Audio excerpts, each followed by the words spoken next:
Tonight, an election victory. Jeff Brock voted in as the independent member for Stewart in a landslide win, and police seized gel blasters from a Wailanori home. From our 7 Spencer Golf Studios, your nightly news with Ruby Kamane begins now. Good evening. Independent Jeff Brock will continue to serve the community for the next 4 years after successfully beating the now former Deputy Premier for the seat of Stewart. The two-horse race quickly became a landslide after only a few hours of vote counting. Another election win for Jeff Brock. Surrounded by his family and friends, they nervously watched on as a new Labor Premier was being elected. Not long after, it was their time for celebration, with the experts declaring Jeff Brock victorious after 50% of the vote was counted, beating now former Deputy Premier Dan Van Holst Pellekaan in a major upset with more than 7,000 votes.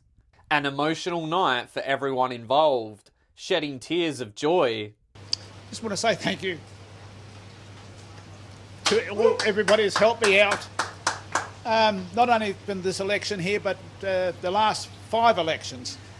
We've been here since 2009, and you people have always supported me.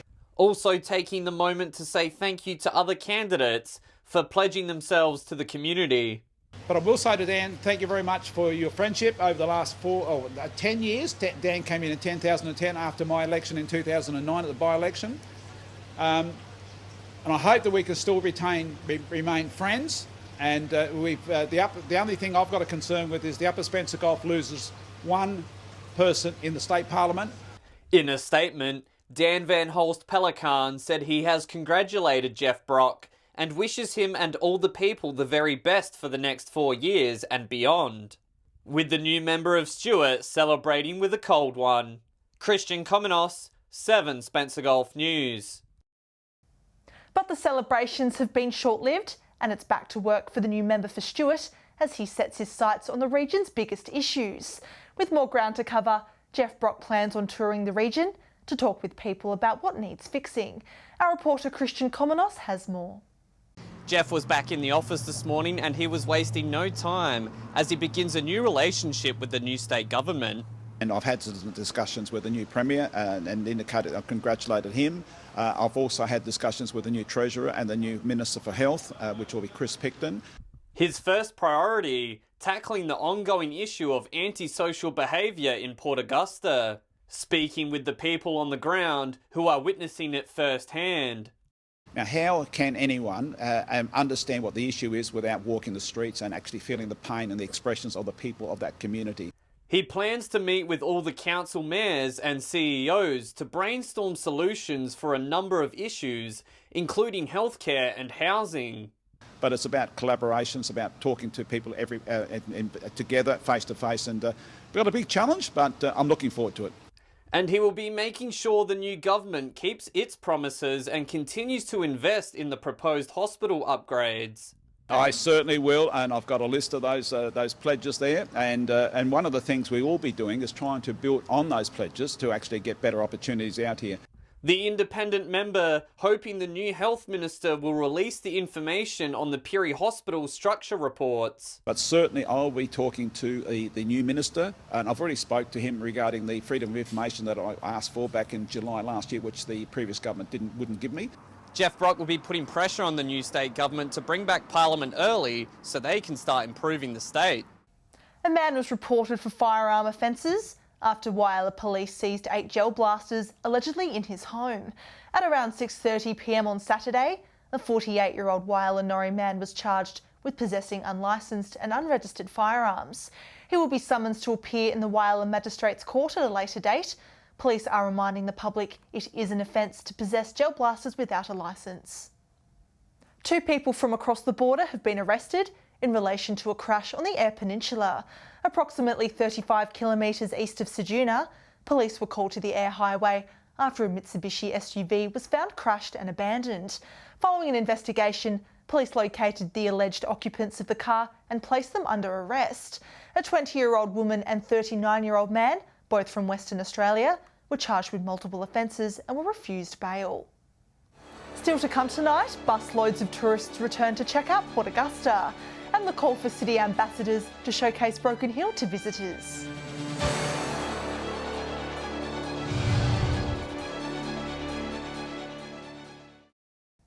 Welcome back. The local tourism sector is thrilled to see coach tours from Victoria and New South Wales returning to Port Augusta after a long hiatus. For the city, which has established itself as the crossroads for many of Australia's key transport routes, interstate tourists are a welcome sight to local businesses. People mistake buses packed full of tourists as an artefact from a time before COVID, but tour guides say the industry is now booming like never before, with many of those buses heading straight to our region. So at Tour Local, based out of southeast Melbourne, we've obviously been doing a lot of tours just in Victoria, but now we're straight away into South Australia. Organisers say tourists have been waiting to travel to Port Augusta and take in the one-of-a-kind beauty of the Gulf, Flinders Ranges and Aridland Botanic Gardens. We're currently running on around 111,000 visitors a year through COVID, which is extremely good for the type of place that we are, a botanic garden. So we've been in business 14 years. It's probably my 5th time here. But to come here now and to know that this place is survived and prospered. Data from the South Australian Tourism Commission shows the state's total visitor expenditure in December was almost on par with 2019 levels, meaning the influx of interstate tourists is lifting the sector back up to pre-pandemic levels even without international travellers. A lot of people fail to see the economic benefits of the garden to businesses in the town. Probably some of the businesses we have open today wouldn't exist if it wasn't for the extra tourism traffic that the garden has produced. What we recognise is that small communities need us to drop money on the counter wherever we go. Include something that puts money back in the economy, back in the place you're going. Tour with a conscience. Edward McCarroll, 7 Spencer Golf News. Meanwhile, Broken Hill is on the lookout for ambassadors for the upcoming tourist season. With a lot more events happening this year, there's a need for locals who love the city to tell visitors about its history. If you have a spare couple of hours a day and have a vast knowledge of Broken Hill's history, then this program could be for you. The City Ambassador program that we're trying to establish in Broken Hill, and it's not just for major event, it's going to be an ongoing program. It's very similar around Australia, finding in a lot of small towns, in a lot of the big cities, they get City Ambassador programs. Set to be similar to the current Heritage Walking Tour. The main difference, it won't be a structured tour. You're actually actively engaging visitors in the main traffic area, so be it Argent Street or be it at major events like the ones coming up. Don't worry if you feel like you don't know what's happening in Menindee or what the road conditions are like up to Corner Country. You will be provided training on how best to answer difficult questions. There's quite a little bit of training involved, and that will obviously have to be ongoing because information changes, as you know, like every day. So. The Visitor Information Centre will be holding an Ambassador Open Day this Saturday from 10 a.m. to 2 p.m. for those who would like to know more.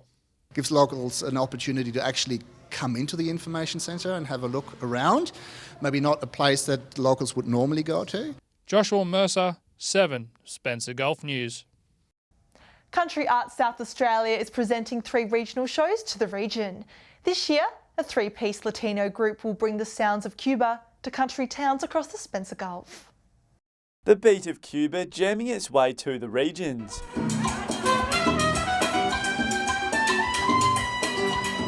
Sabora a Cuba hitting the road and bringing its unique sound to country South Australia.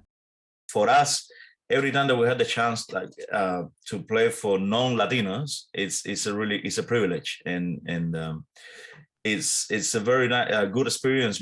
Frontman Lazaro Numa is an accomplished composer and trumpeter. The 3-piece Cuban band was formed in 2020 during the COVID lockdown. Now, the musicians are excited to showcase what they have been working on. It's 3 of us, yeah. So I've got Juan Munoz from Colombia. He's from Antioquia, Colombia. He's playing guitars and doing vocals. And I've got Mario Vasquez from El Salvador, he's been in Australia now for over 30 years. The band will have 3 performances, kicking things off in Cummins on April 21st, then making its way to Streaky Bay to perform on the 22nd and finishing things off in Burra Town Hall on the 24th. Lazaro encouraging people to dance along to the beat.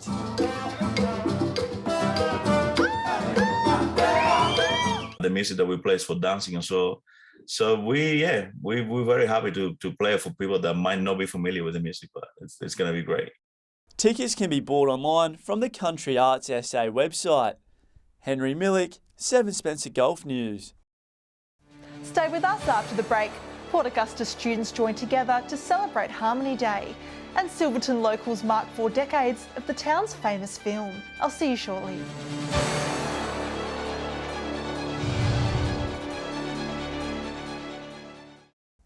Hello again. Today is Harmony Day, an annual celebration of the many cultures which make up our local population. In Port Augusta, students use the opportunity to celebrate diverse cultures in an interactive and educational way. Exploring the world from their own classroom. Seaview Christian College celebrating Harmony Day to encourage social cohesion and racial harmony in our country's future leaders. What we understand Harmony Day to be is about peace and love, passion, companionship. Schools across the country using the day to broaden students' horizons to the many different countries and cultures around the world, breaking down learning into fun activities such as crafts and group sing-alongs. We made a little heart, love heart. And I know we're going to make some hats, our orange, white, just to celebrate Harmony Day. Orange was the fashion of the day, with teachers encouraging students to show their support. Orange, of course, is the symbol of harmony, and the most important thing is that kids get involved in something, and we've mixed the classes, so we've actually mixed young with older kids, so there's a sort of unity there. Students coming to love the uniqueness of different cultures. Well, how they celebrate their own things. I love how they do that dressing and they do the dances, and it's pretty cool. As teachers say, cultural acceptance is desperately needed in today's world. We talked about the Russian issue this morning and how we need to show more love and a really understanding that war is not an answer to the problems. Edward McCarroll, 7 Spencer Golf News. And Lincoln Gardens Primary School also took part in this year's Harmony Day by creating a harmony mural. Each student stencilled on a silhouette of a butterfly to signify the theme of harmony. A symbol of inclusiveness. Lincoln Park Primary students adding a splash of colour to this year's Harmony Day. So today we established the kindness bench. So all of the children took it in turns to stencil on a butterfly onto the bench. And every day this week we've got a different activity planned.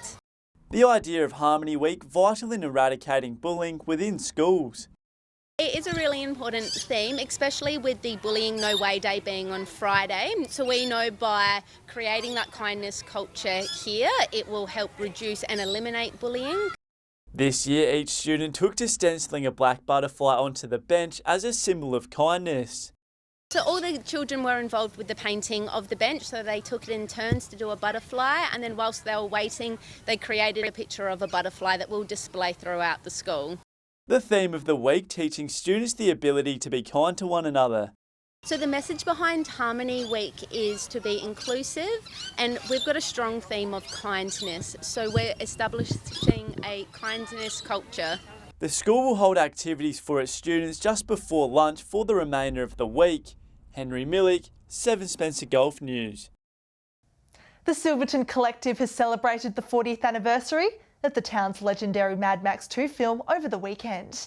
The celebration, which was due to happen last year, saw fans make their way to the town to christen the newly built compound. Dressed up in their best Mad Max gear, people travelling to the outback town of Silverton to get a look at the replica compound. It was really with the 40th anniversary that was, it was only a couple of years away at the time, but we thought about doing something a little bit special. And we thought what better than to do the Mad Max 2 compound, of course. Built behind Silverton Outback Camels, Adrian Bennett was taken aback seeing all the people there. A bit emotional because even though I'd seen the compound for the 2-year build, to actually see all these people in here, the effort that they'd made in the costumes and just people laughing, having a good time. His highlight of the weekend? Seeing all the characters who made the trip. All the people in the compound, it's brought the place alive. You know, before it was just a building, But now to see all these people here having a great time, and it's like being on the movie set. You can't get any better than that. Event organiser Steve Scholes, dressing as Wes from the movie, saying event goers love the whole experience of the weekend. This is truly an epic mecca for any Mad Max fan. It has to be seen to be believed. And as for his highlight? It has without a doubt been all the interceptors rolling through the front gate of the compound and just experiencing Mad Max and watching the movie in the compound. Joshua Mercer, 7, Spencer Golf News. Stay with us after the break. We'll have the results from gripping cricket grand final matches. And we'll have all the weather details with Alex Sykes. I'll see you soon.